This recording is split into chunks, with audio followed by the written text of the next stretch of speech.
Assalamualaikum warahmatullahi wabarakatuh. Bismillahirrahmanirrahim. Alhamdulillahilladzi an'ama 'alaina bi ni'matil iman wal islam. Asyhadu an la ilaha illallah wahdahu la syarikalah wa asyhadu anna Muhammadan 'abduhu wa rasuluh.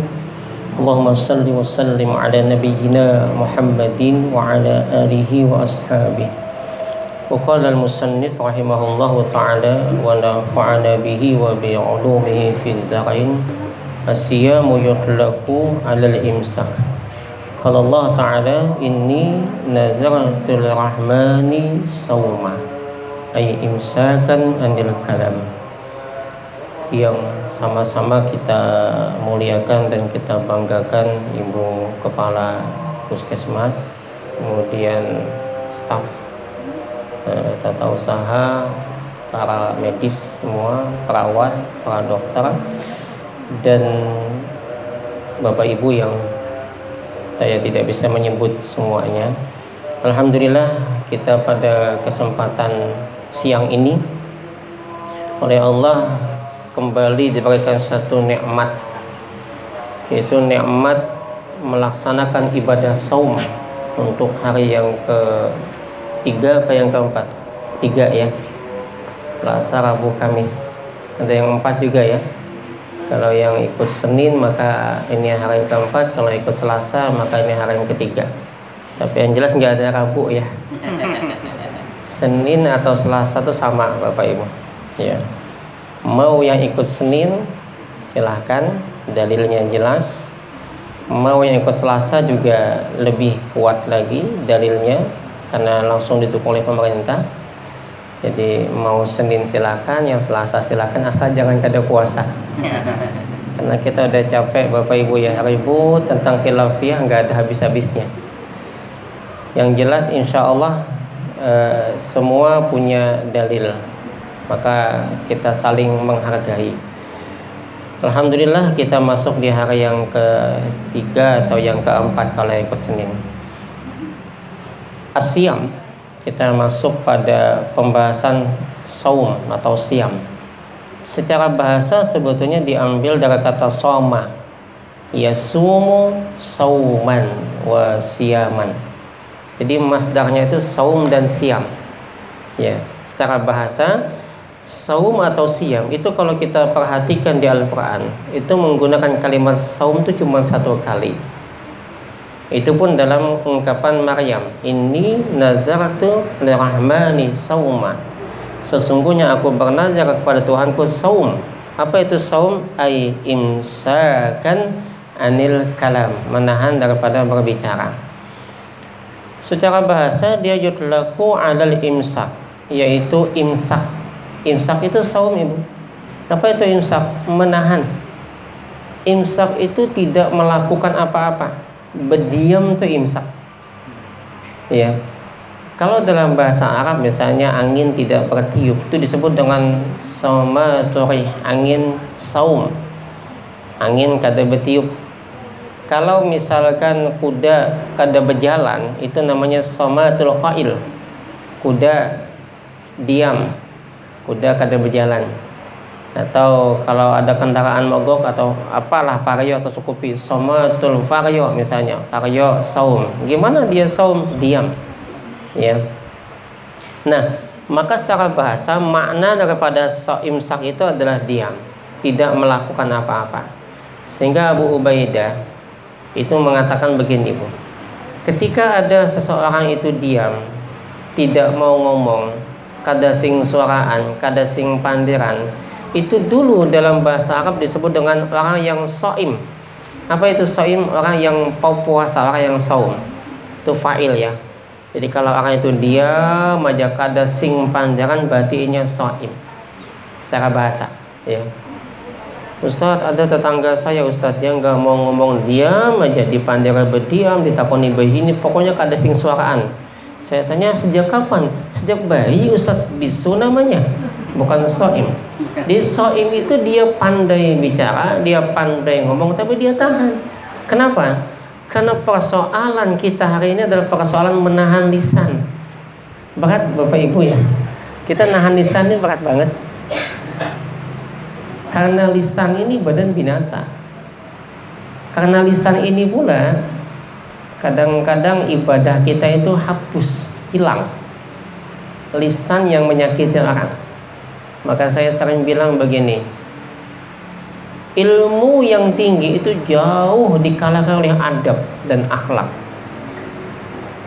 Maka sebenarnya puasa itu, saum itu melatih kita menahan lisan kita dari ucapan, celaan, hinaan, makian, merendahkan orang lain. Maka belajarlah puasa lisan. Nah, ini yang pertama. Itu secara istilah Bapak Ibu ya, secara bahasa ya. Jadi bahasanya saum itu dia menahan.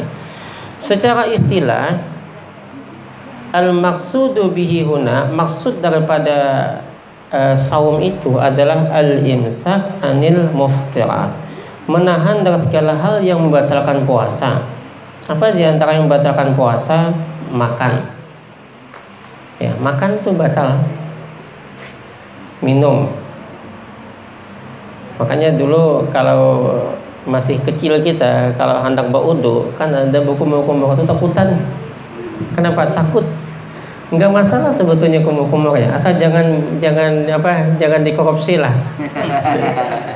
Dimasukin di sini. Oh, segar banget. Saya ingat dulu waktu di pesantren Bapak Ibu ya.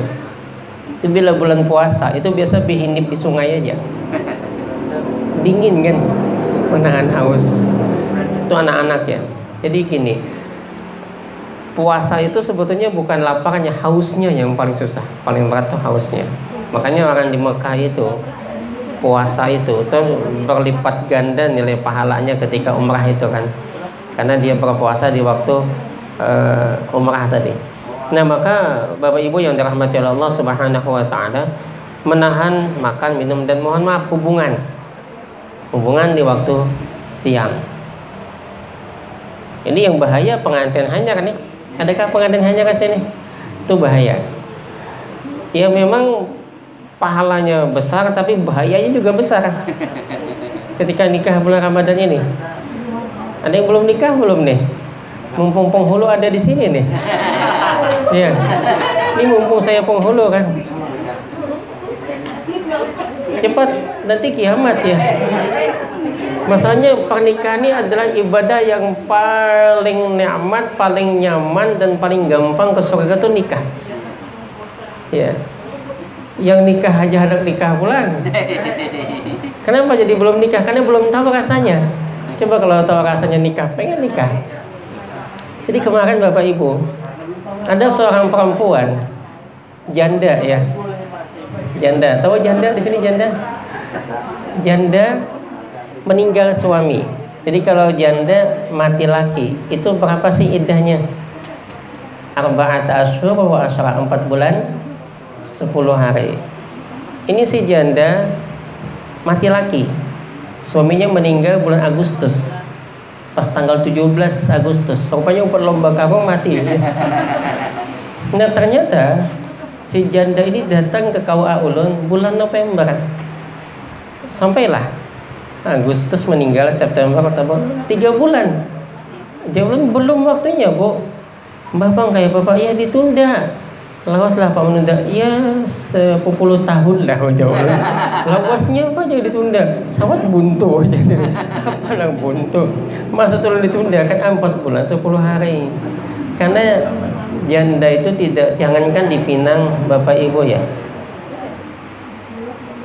Apalagi daftar di KUA, dijanjikan saja nggak boleh. Makanya Bapak Ibu, saya kadang gini, karena saya penghulu kan, menarik sebetulnya kalau dalam persoalan fikih ya. Soal rumah tangga, Ibu lihat di Quran itu ayatnya ratusan. Mulai dari belum menikah, sampai khidbah nikah, sampai menikah, sampai pasca pernikahan, sampai perceraian, sampai bagaimana mengatur persoalan pembagian rumah tangga dan lain sebagainya. Tapi heran saya, jangan diperhatikan. Tapi persoalan yang 1-2 ayat berhimat diurusi. Iya kan, aneh. Kita kadang heran. Padahal Tuhan itu ratusan ayat tentang menikah ini. Kenapa? Karena begitu penting, ya. Makanya yang belum nikah lah kasih nikah, ya. Yang sudah nikah, ayo nikah lagi. Jangan ya. Ibu-ibunya nanti. Baik. Kembali tadi ya. Jadi saum, tadi kembali kepada saum. Maka hubungan siang tuh nggak boleh. Malam boleh. Siang tahan dulu, ya, tahan dulu. Malam silahkan. Nah, ini yang bahaya pengantin hanya tadi kan. Kemudian kau menahan lah ya. Karena kita nggak bisa melarang juga hendak kawin kan. Karena banyak kebelet mau nikah. Jadi zaman ini kalau orang mau nikah tuh hendak lakas behimat, lakas sipang umai. Padahal ketemu cuma di WA, di Facebook, di Instagram hendak nikah lakas. Tapi pas hendak bercerai hendak lakas juga. Iya betul, kemarin tuh beberapa kali. Saya beberapa kali kebablasan ada orang mau nikah itu ini karena nggak paham. Kadang-kadang orang mau nikah tuh kada paham. Jadi banyak yang kemudian baru nikah seminggu dibatalkan. Itu banyak. Bahkan ada yang mau nikah itu ternyata terhalang juga oleh apa? Jadi gini, orang mau nikah itu, Bapak Ibu tahu, yang paling iblis, tahu iblis? Ada yang kenal iblis nggak sini? Iblis. Iblis itu katanya Nabi, dia punya singgasana di laut. Inna iblis yada'u arsyahu 'alal ma'. Itu iblis. Iblis kemudian mengutus sepasukan. Summa yub'atsu saraya. Setan-setan itu diutus. Dalam rangka apa? Ada satu fitnah, satu tujuan besar iblis. Apa tujuan besarnya? Menghancurkan rumah tangga. Karena rumah tangga itu jalan pintas hendak ke surga. Ya, Bu. Pengen Bu masuk surga, Bu? Mau? Gampang, Bu. Kawinakan laki ya. Bukan. Jalan ke surga itu paling gampang. Gimana caranya? Suami. Ketika seorang laki-laki mau masuk surga, itu banyak persyaratannya, ya kan? Tapi kalau perempuan masuk surga, kata Nabi, ala ukhbarikum binisaikum fil jannah. Maukah kamu ku kasih tahu tentang wanita masuk surga? Baik ya Rasul, apa kata Nabi? Al-walud wal wadud. Al-walud wal wadud. Tahu walud? Walud itu jamaknya, dia artinya subur, bisa ngasih keturunan.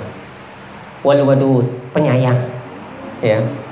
Kemudian yang kedua selanjutnya adalah apabila dia kesal sama suami, dia marah dengan suami, atau suami yang marah dengan dia, kemudian dia minta ridha, dia bilang, wahai suamiku, hadhihi yadi fi yadik, ini tanganku dalam genggamanmu, la uktahillu bi ghumdin hatta tarda, ulun tidak akan mampu pejamkan mata bila engkau tidak ridha. Nah, ini surga sudah. Jadi surganya istri itu ketika suami ridha. Nah, baik Bapak Ibu. Nah, kita lanjut. Maka pertama adalah imsak, menahan dari segala yang membatalkan puasa, makan dan minum dan hubungan. Ini sebetulnya batasan minimal, yang artinya bila pian kada makan, kada minum, kada hubungan siang, maka puasanya sah. Tapi bernilaikah? Belum tentu. Ada seorang ibu-ibu marah, dia caci maki pembantunya. Kata Nabi, udah kau makan aja dah. Saya puasa ya Rasul. Kata Nabi, engkau tidak puasa. Lah, engkau tidak puasa. Kam min sha'im, berapa banyak orang yang saum, puasa, laisa lahu min siyamih, dia tidak dapatkan apa-apa dari puasanya ilal ju' wal atas, kecuali hanya lapar dan haus. Bapak Ibu, kita menahan makan, minum, dan hubungan karena gini intinya, rusaknya manusia karena dua. Pertama, persoalan parut, ya kan? Yang kedua, mohon maaf, persoalan bawah perut kita, nafsu syahwat. Ini dua. Kalau parut berarti harta, ya kan? Lihat hari ini demi harta kadang-kadang kita rela menimpas ding sana, rela kada betakuran lawan ding sana, bahkan paman dua kemanakan betimpasan demi harta. Bahkan kadang-kadang anak angkat kita ngangkat anak meninggal, Ternyata anak itu merampas semua harta kita, padahal si abah mama masih punya dingsanak. Itu makanya kalau kita punya anak angkat, itu mestinya jangan bina kita, ya, jangan bin kita. Saya dulu lama nggak punya anak Bapak Ibu, 14 tahun. Istri saya bilang, Bi, kita adopsi anak aja. Saya bilang nanti dulu lah, pertimbangkan dulu. Kalau mau adopsi anak, ambil anak yang masih ada kerabatan dengan kita. Karena saya punya pengalaman gak enak Bu tentang adopsi anak. Karena saudara oleh kakek saya, oleh nenek saya itu punya anak angkat. Kebetulan nenek saya kaya. Ternyata setelah meninggal, semua jadi milik dia. Ya, dan dia agak kurang adab dengan kita yang sebetulnya cucu sebenarnya. Itu Bu ya. Maka saya nggak mau angkat anak dulu, kecuali dari kerabat kita. Cuman kerabat kadang pun menjulung. Nah ini masalahnya. Akhirnya kita tunggu. Dan qadarullah ternyata Allah kasih juga anak. Ya setelah 14 tahun langsung kembaran. Ya langsung kembaran. Jadi apa istilahnya, luar biasa lah anugerah Tuhan tadi ya. Nah jadi 4 jadinya kan. Yang pertama itu kalau pian nonton di Prima TV hari Selasa semalam, dia dai ciliknya. Alhamdulillah usia 7 tahun, masih SD kelas 1, mewakili Kalsel lah, dai cilik. Tapi saya nggak tahu tiba-tiba jadi dai dia. Muncul tiba-tiba, saya nggak tahu kok tiba-tiba dia ada di TV lagi ya. Rupanya dia nggak kelas sama bapaknya ya. Baik Bapak Ibu yang dirahmati Allah Subhanahu wa taala. Nah, maka yang kedua, persoalan mohon maaf nafsu bawah perut, syahwat. Ini juga persoalan kita. Termasuk dia dikaitkan dengan nafsu kekuasaan. Nah, maka itulah maka Nabi menyebutkan, fa idza kana yaumu shaumi ahadikum fala yarfas. Jikalau salah satu kamu puasa fala yarfas. Apa itu rafas Bapak Ibu? Ay al-fasha fil qaul. Ini ucapan lagi. Ini kadang-kadang ucapan enggak kita nyangka, enggak kita sadar kita terucap yang nyakitin orang lain. Makanya mohon maaf banget. Kalau hal-hal yang sekiranya ini baik diam. Kita di Indonesia banyak madhab, banyak paham. Ketika kita berbeda paham, mending diam. Itu lebih bijaksana daripada kita komentari paham orang lain. Capek Bapak Ibu ya kalau kita bicara hal-hal yang khilafiyah. Maka tadi saya ngomong dengan Pak Ardan sedikit tadi. Di Indonesia sebetulnya para kiai-kiai kita itu sama, satu aliran antara Kiai Haji Ahmad Dahlan dan Kiai Haji Hasyim Asy'ari. Saya kebetulan disertasi doktor saya yang pertama dulu itu adalah tentang Kiai Haji Ahmad Dahlan. Cuman sudah saya teliti jauh, ternyata oleh prodi disuruh ganti. Ya, saya nggak tahu kenapa harus diganti. Apa sebab saya nggak paham juga. Pokoknya kata ketua prodi ganti aja, jangan Kiai Haji Ahmad Dahlan. Karena saya tertarik dengan sosok Kiai Haji Ahmad Dahlan Bapak Ibu. Sosok yang luar biasa bagi saya. Atau Buya Hamka. Kenapa menariknya? Karena Buya Hamka itu ketika sholat subuh jamaah dengan Idham Khalid, berangkat ke Mekah naik kapal. Itu Buya Hamka sholat subuh, padahal tokoh Muhammadiyah nih, berkunut beliau. Allahumma hdina fiman hadait atau Allahumma hdini fiman hadait. Hafal beliau. Namun kita kada coba berkunut Allahumma hdini fiman hadait, anak berbini kada berduit itu kita kada hafal tadi. Beliau hafal beliau. Besoknya yang jadi imam itu Idham Khalid. Gimana Idham Khalid Bapak Ibu? Beliau jadi imam enggak berkunut. Coba kita rindu yang kemesraan seperti ini dalam agama kita. Capek kita bertengkar masalah kunut. Orang udah jauh naik ke bulan kita ribut masalah tarawih. Mau 23, mau 11 tasarah. Pian mau 23 silakan, mau 11 silakan. Asal tarawih. Enggak tarawih pun enggak masalah, Pak. Ya. Coba kita ini bertengkar masalah yang sunnah. Padahal yang wajib apa? Hubungan. Bapak Ibu mau sholat tarawih 23 silakan. Mau sholat tarawih 11 silakan. Bahkan mau tidak sholat tarawih pun enggak masalah. Ya. Tapi saya enggak sholat tarawih. Enggak masalahnya gini, daripada kita bertengkar. Cuman kadang-kadang gini Bapak Ibu, ada pertanyaan gini. Saya pernah ada ibu-ibu nangis ke saya. Ustaz, waktu itu guru dia manggil, guru ulun ini kayak apalah, ulun hendak tarawih pian, hendak baca Quran itu tetangga berkisah khatam 3 kali, khatam 5 kali, khatam sekali, ulun hendak kai, cuman kayak apa, laki ulun lumpuh, stroke, anak ulun banyak, kemudian ulun harus begawi malam ma'adan wadai, besok subuh bangun lagi untuk bangkit wadai, kayak apa? Sementara kewajiban ulun adalah anak dan suami yang sedang lumpuh. Bu, saya bilang justru mungkin lebih baik, lebih besar pahala dari mereka yang membanggakan. Kan berkisah nih, aku menyamati malam tadinya mau bertahajud, berkisah, bertahun kada berkisah.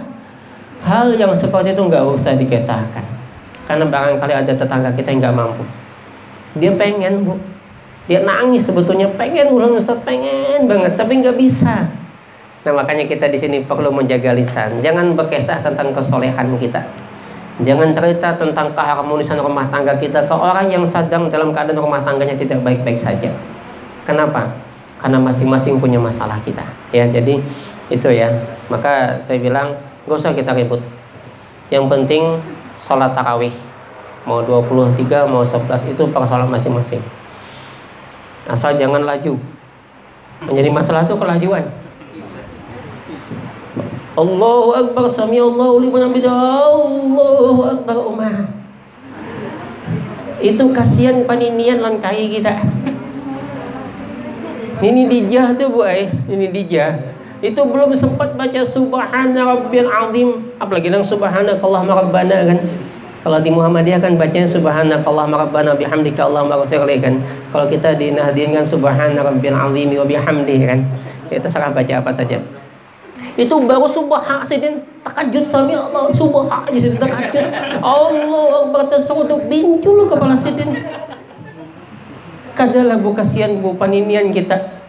Makanya di belakang tuh ini babis kai babis jangan anu nang gini. Boleh ke rumah Nini nangis, kai laki Nini dijah tadi kayak adul katanya kisahnya kan. Bulik melihat Nini nangis, alhamdulillah nih himung aku nih melihat nyawa menangis khusyuk pada sebaik nyawa nih khusyuk pada kai kata kawan ikam khusyuk. Jangan ini katanya khusyuk bangga ya. Kepala bincul belakang patah. Imam kelajuan taubat belum taubat bejarahan. Maka yang penting rokoknya, sujudnya, duduknya tumakninah. Ayat mau baca apa saja silakan. Belum kada menyoal. Mau baca Alhaakumut Takatsur silakan. Yasin juga boleh. Cuman Yasin aja dibacanya. Enggak masalah kita, enggak masalah ya. Asal tadi rokok, duduk, sujud, tumakninah. Ya. Nah, baik. Imsak tadi. Baik. Menahan dari yang membatalkan puasa. Kapan itu imsak, Bu? Imsak itu panjang. Min tulu'il fajar, sejak terbit fajar. Kapan terbit fajar? Subuh. Jadi imsak yang pian berhenti makan itu subuh. Loh, Ustaz yang 10 menit tuh kan ada kalau waktu imsak sudah sampai. Ada kan? Salah kah itu? Enggak salah juga. Itu juga benar kan? Coba kita belajar kata Gus Dur, semua itu benar. Iya. Ya, lalu yang salah yang mana? Yang salah dengar sembahyang kada puasa. Semua benar. Di mana kacamata benarnya begini? Ada hadis. Kita tuh persoalan memahaminya, Bapak Ibu. Memahami, ya. Saya melihat di internal masing-masing aja kan, di Ustadz NU atau Ustadz Muhammadiyah, kadang bisa berbeda paham, ya kan? Ini persoalan paham. Apa hadisnya? Tasahharna ma'a Rasulillah sallallahu alaihi wasallam. Kami bersahur bersama Rasulullah. Kami berarti sahabat bersama Nabi. Summa kumna ila shalah, kemudian kami bangun salat. Aku bertanya kepada Nabi, kam kana qadra bainahuma, berapa jarak antara makan dengan salat antara keduanya? Maka Nabi mengatakan apa? Khamsina ayat, 50 ayat. Ayat apa? Ayat yang kata para ulama ayat yang tidak panjang, tidak pendek. Maka kalau kita hitung 50 ayat ini, itu sekitaran 10 menit. Coba baca surah Yasin. baca sampai 50 ayat aja. Kan 83 tuh. Itu 10 menit. Artinya 10 menit sebelum subuh itu sedang dah stop makan. Ini mulai jam 4 subuh makan sampai jam 5 tuh bukan sahur, membantas namanya. Makan jam 4 kan. Setengah 5 cukup ya sudah. Kalau ulun mengistilahkan gini, kalau istilah ibarat kata itu ada lampu kuning, habang, hijau. Yang 10 menit itu lampu kuning. Apa lampu kuning? Lampu kuning itu bagusnya berhenti. Ya kan? Walaupun boleh berjalan, tapi berjalan begamat. Cuman kebiasaan kita bila lampu tuh kuning, nih yang anak-anak muda nih, ini masih muda lah nih. Bila lampu kuning apa? Gas. Sampai bini di belakang tuh pelanting, saking lajunya tuh kan. Disasah polisi, ampun polisi aja kan urus bos kada aja kepala polisi. Udah madahkan dia 2 nyawa tuh bininya juga tuh pelanting dalam belakang sana. Kenapa? Kelajuan.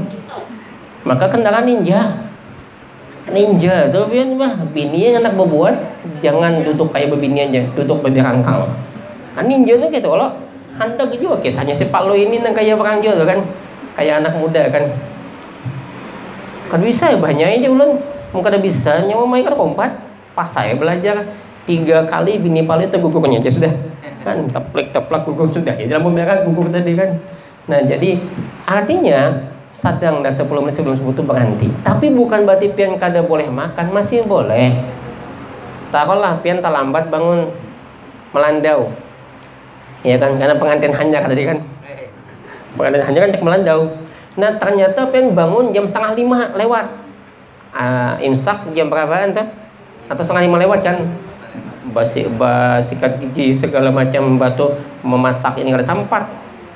Dan ternyata bunyi waktu imsak telah sampai, pian masih boleh makan sampai azan subuh. Itu yang sebetulnya waktu imsak lah. Tapi yang bagus gini ya, di dalam mazhab Syafi'i ini ambil kehati-hatian, hati-hati. Makanya kalau pian bersentuhan laki bini batal, ya kan? Sebetulnya batalnya bukan sentuhannya, syahwatnya, ya syahwatnya. Makanya mohon maaf Bapak Ibu, salah satu yang membatalkan puasa tadi kan, mohon maaf nih, keluarnya air mani. Itu salah satu. Apabila keluarnya air mani, mohon maaf karena onani atau karena sentuhan dengan lawan jenis tiba-tiba syahwat, itu yang membatalkan. Ya. Tapi kalau misalkan karena tertidur lalu dia termimpi mimpi basah. Ini tahu perkataan ini, kalau sudah mimpi basah kemudian ternyata keluar mani, itu tidak membatalkan. Kenapa? Enggak sengaja. Ya, kalau yang tadi mohon maaf onani itu sengaja. Ya. Nah, baik, kita lanjut. Min tulu'il fajar ila ghurubis syams, sampai terbenam matahari. Kapan itu? Azan maghrib. Disunnahkan, dianjurkan kita pas azan langsung segera berbuka, segera akan berbuka. Nah, tentang ini kita biasa disiplin. Belum lagi saatnya sudah di muka hibak makanan, es cendol, bubur kacang, nasi sop, rawon, bingka, semangka, kelengkeng, pisang, apalagi kurma, langsat hibak di muka. Padahal yang disunahkan cuman, kalau Nabi cuman makan rutab atau tamarat, kurma basah atau kurma kering, atau kalau kada seteguk mimain, seteguk air putih. Dan disunahkan kalau bisa, Allah itu adalah ganjil. Ya, innallaha yuhibbul wajar, Allah juga mencintai yang ganjil, maka sunnah makan makanan dalam bilangan ganjil. Berapa biji? Sebiji. Kurma dulu. Kada kanyang Ustaz, sebiji 3. Kada kanyang juga mun 3, 15 dari 15. Ulun goy aja kada usah 15, 3 aja kan kanyang. 3 dapat 3 kilo itu sama, membantas juga. Nah, sampai setelah itu baru kemudian kita sholat, lalu silakan makan besar. Tapi kalau hendak juga ya kada masalah juga. Cuman efeknya biasanya dalam sholat. Kalau kita kekanyangan malah sholatnya, itu efeknya. Maka yang bagus itu makan tuh setelah sholat. Nah, apa yang kita baca? Bacaan biasa, bacaan makan. Adapun bacaan buka puasa itu limbah tuntung kita makan. Limbahnya makan kurma atau minum lalu kita baca. Kalau biasanya mohon maaf di kalangan kita di Muhammadiyah baca zahabat dhama wa batallatil uruq. Telah hilang haus, telah basah kerongkongan, wa sabatal ajr, dan telah ditetapkan pahala insyaallah. Di kalangan kawan-kawan saudara kita dari Nahdien, Allahumma laka sumtu wa bika amantu wa ala rizqika aftaratu birahmatika ya arhamar rahimin. Enggak masalah Pak Bu ya, ini doa. Ini fi'il madhi semua. Allahumma laka sumtu, ya Allah, untukmu aku berpuasa. Wa bika amantu, kepadamu aku beriman, dan seterusnya. Kalau yang tadi zahabat dhama itu telah hilang. Zahabat itu kan juga fi'il madhi. Berarti setelah makan kurma atau setelah minum baru kita baca doa buka. Bukan sebelum buka. Ini kekanakan ulun ingat bahari ben kekanakan. Ulun bahari itu kekanakan lagi makan-makan, lagi buka puasa dilanggar, ada bingka. Itu mengeker di kekernya pertama tuh bingka. Tersalah baca. Allahumma lakasum tu bingka itu ampun kau jangan. Kenapa? Hendak mengeker dulu. Maka doa itu kainan. Ini kadang-kadang kekanakan gitu lah. Ya, tapi mending juga lah. Ulun pernah juga sembahyang di salah satu masjid. Subuh pian kasihan. Kenapa kasihannya? Bacaannya nyari ya hayyu ya qayyum. Pas ulun masuk ke masjid itu, sidinnya justru sorangan. Sidin sorangan. Ya Allah, sidin imamnya, sidin muadzinnya, sidin pengawas masjidnya sorangan. Allah Akbar, kasihan ya. Makanya usahakan kalau bisa kita penuhi terus masjid dan musala kita. Nah, ila ghurubisam, sampai terbenam matahari. Ma'a niyah, bersama dengan niat. Maka saum atau puasa itu cuma dua, imsak dan niat, atau niat dan imsak. Untuk ibadah puasa Ramadan usahakan niat itu diutamakan. Kenapa? Ini berbeda dengan puasa sunat. Karena kaitan dengan niat itu nanti adalah kaitan dengan puasa kita atau apa, kaitan dengan sahur kita. Berbeda dengan puasa sunat. Kalau puasa sunat itu kada usah berniat, kada apa dulu. Contoh gini, Nabi itu kebetulan pada waktu pagi datang ke rumah Aisyah. Ya Aisyah, adakah makanan? Tidak ada ya Rasul. Maka apa kata Nabi? Inni shaim. Mungkin itu aku puasa. Aku puasa kata Nabi. Nah, dengan catatan memang belum makan. Ini kadar kita sudah makan 5 biji wadai sudah. Kita ponil bini, bah udah makan kah? Belum ya. Kenapa? Karena bahasa Banjar itu yang namanya makan tuh wadai, anu menasi. Bila wadai itu belum makan, padahal 5 biji dah. Nah, maka kemudian Bapak Ibu yang dirahmati oleh Allah Subhanahu wa taala, maka Nabi itu kemudian berpuasa beliau. Itu beda sama kita kan? Kalau kita biasa kalau datang ke rumah bini, adakah makanan kededa? Mungkin itu udah kawin pula gitu kita kan. Kalau Nabi enggak, kayak itu aku puasa kata Nabi. Dengan catatan belum makan. Nah, kalau Ramadan usahakan niat berdahulu. Apa sih niat al-qasad? Apa itu al-qasad? Kehendak, dorongan, keinginan, tujuan, kesadaran. Itu namanya niat. Entah pian bahasakan dalam bahasa Arab, entah pian bahasakan dalam bahasa apa, yang penting niat itu adalah hati kita.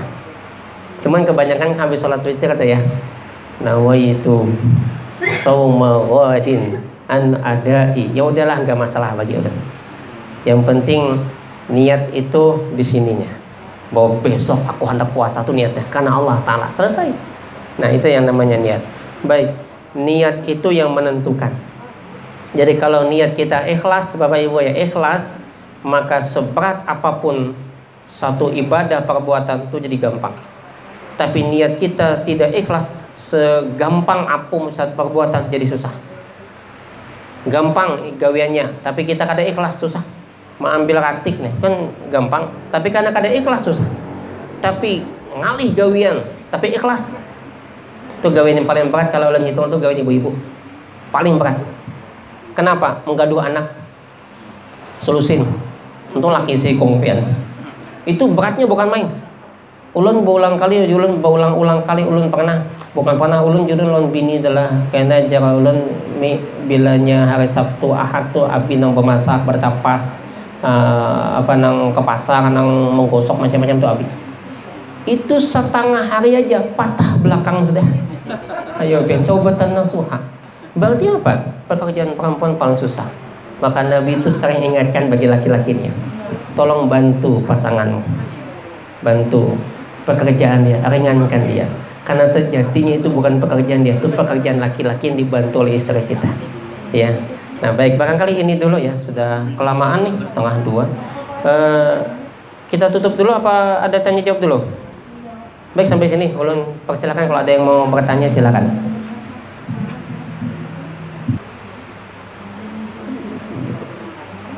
Baik, Ibu siapa tadi yang pertama? Ibu Mardiana Marlianor lah. Ya, jadi begini Bu, niat puasa sebulanan. Niat itu kan al-qasad, kehendak. Bahasanya Arab itu kan al-qasad itu maksud, tujuan, keinginan. Aku hendak puasa sebulan itu niat sudah. Nah, tetapi kemudian oleh kita karena kada sah amun asa kada namun kada pakai bahasa Arab. Maka pakai bahasa Arab nawaitu shauma ghadin misalnya. Ya udah enggak ada masalah. Niat sebulan enggak ada masalah. Pokoknya aku bilanya Muhammad jaka kau hendak puasa sebulanan. Ternyata di tengah jalan misalnya ada sesuatu. Kemudian kita enggak bisa puasa. Enggak masalah juga. Karena semua kita pasti pengen niat sebulanan. Lagi ada yang sebelum waktunya sebulan meninggal duluan, maka niat itu udah nyampe. Kan niat kita sudah dihitung. Ternyata belum saatnya kita habis sebulanan, sudah dipanggil Tuhan. Kan banyak kayak gitu. Maka bagi ulun kada masalah niat sebulanan. Nah, walaupun ada sebagian yang maulah niat langsung sebulanan. Ya itu kan bahasa aja. Kita selalu ribut aja tentang persoalan bahasa. Di YouTube saya juga, di Instagram saya juga banyak dikritik orang tentang persoalan makna bahasa, terutama dari kalangan mereka yang mengkaji tasawuf tuh ya. Saya malas ngeladenin biasanya, cuma biasa yang membantah tuh pasti yang jamaah.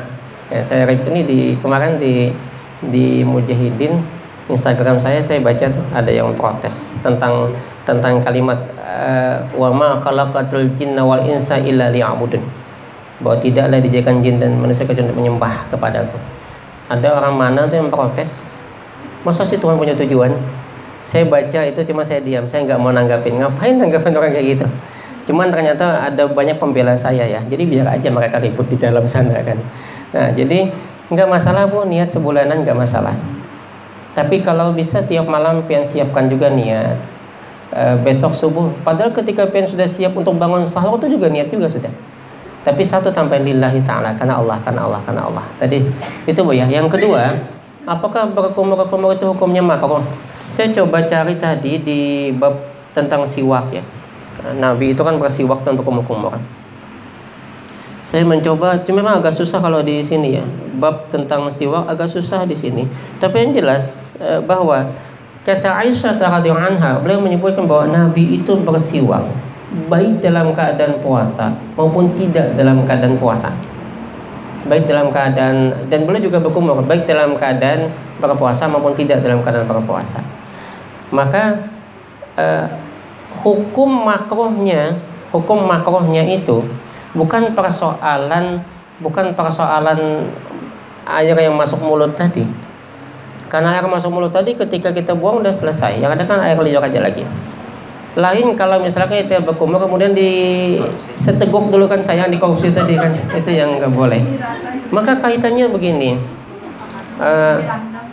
di hadis tentang saum bahwa mohon maaf ya, bau mulut orang berpuasa itu atyabu lebih wangi min raihil mis daripada bau buah kasturi.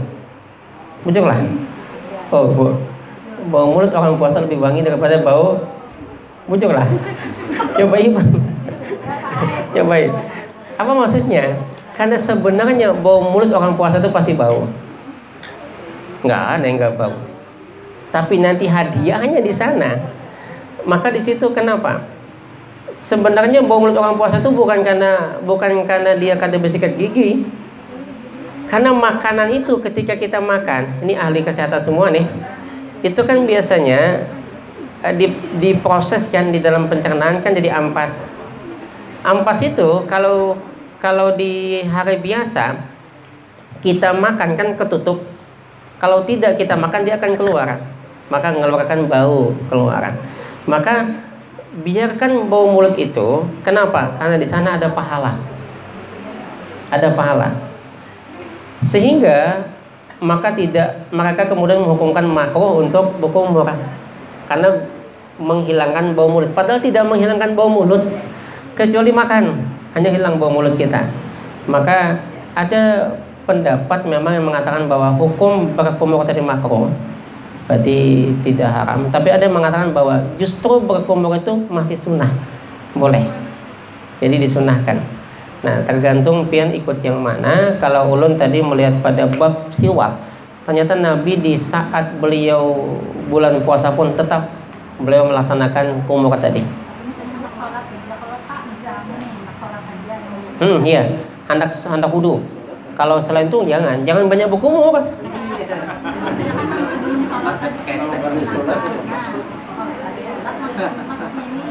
Sebelum sholat. Rasa kepanasan. Kada masalah. Jadi mau berkumur boleh, mau kada enggak apa-apa. Jadi gini, untuk ambil hati-hati, ihtiyat kita akan hati-hati, maka boleh kita kada usah berkumur kan. Jadi boleh. Karena itu juga tidak wajib. Ya. Itu cuma sunnah. Mau diketinggalkan boleh, mau dikerjakan boleh. Oke, yang kedua, yang ketiga Pak Tosehan tadi. Apa tadi saya lupa. Oh ya. Salat ba'da isya lebih utama daripada salat tarawih. Saya belum ketemu itu.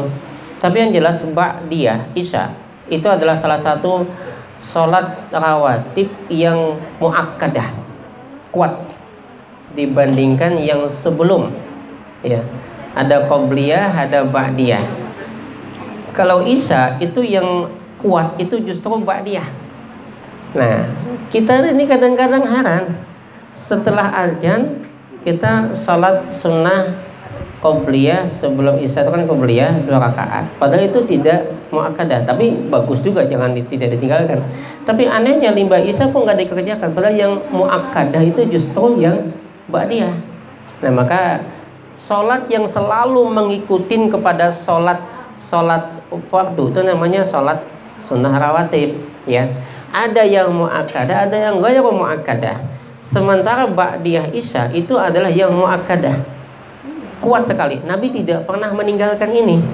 Maka kalau begitu jangan sampai ditinggalkan ba'diyah. Ya, usahakan tetap ba'diyah. Yang ada kita lihat kadang-kadang habis salat tarawih, habis salat isya itu dudukan. Nanti setelah kemudian tarawih baru berdirian. Nah, itu yang maksud tadi lah. Padahal ba'diyah lebih utama daripada yang katanya tadi tarawih. Tapi saya nggak ketemu dalil itu. Tarawih juga di bulan Ramadan itu juga hal yang tidak pernah Nabi tinggalkan. Cuman Nabi itu biasanya mengakhirkan dan panjang beliau, agak malam sedikit ya. Lebih malam lagi kalau tahajud, ya kan. Baik, ada lagi pertanyaan? Saya kira kalau nggak ada kita tutup. Atau anak apakah boleh menggantikan dia seperti itu? Ya, Assalamualaikum warahmatullahi wabarakatuh. Waalaikumsalam warahmatullahi wabarakatuh. Ibu hamil atau menyusui, kemudian dia takut akan dirinya atau takut akan anaknya. Kalau dia takut akan keadaan dirinya, maka dia cukup bayar fidyah, tidak usah diqadha. Tapi kalau dia takut akan diri dan anaknya atau anaknya saja, maka dia bayar fidyah dan sekaligus dia mengqadha. Nah, maka jadi lihat dulu ya, yang mana ketakutannya. Bayar fidyah, kemudian yang untuk yang tadi sudah 2 tahun, tapi dibayar sudah fidyahnya. Sudah. Enggak usah lagi kalau memang kita khawatir akan keadaan kita, ya maka cukup bayar fidyah saja. Kalau kita khawatir akan keadaan anak kita, maka ditambah dengan qadha. Qadha yang sama, yang berapa jumlah kita tinggalkan. Untuk yang lansia yang kemudian dalam Quran itu kan yutikunahu fidyatun, bagi yang sudah tokoh itu orang yang kawai puasa tapi dipaksa. Kan banyak orang tua tuh ini kawai puasa tapi dipaksa beneran, maka di situ berlaku fidyah. Pada yafudu, fidyah itu tebus. Gimana nebusnya? Bayar fidyah itu mengasih makan satu orang miskin. Nah, kebetulan untuk tahun ini Kementerian Agama kita itu tidak hanya menerbitkan tentang zakat fitrah itu berapa nilainya. Sekarang juga bertambah dengan nilai fidyah. Jadi kalau dahulu kan kita fidyah itu bertakun lawan ustadznya masing-masing berapa fidyah. Fidyah itu kan memberi makan satu orang fakir miskin. Maka keputusan Kementerian Agama yang tadi diputuskan oleh kami semua, MUI, saya terlibat juga di sana, kemudian NU, Muhammadiyah, kemudian Kementerian Agama, kita bagi dua tingkatan, tingkat menengah ke atas dan tingkat menengah ke bawah. Kan ada orang miskin tuh, tapi kalau kau bayar fidyah, maka oleh keputusan Kementerian Agama kemarin itu bagi tingkat menengah ke bawah itu per hari kita.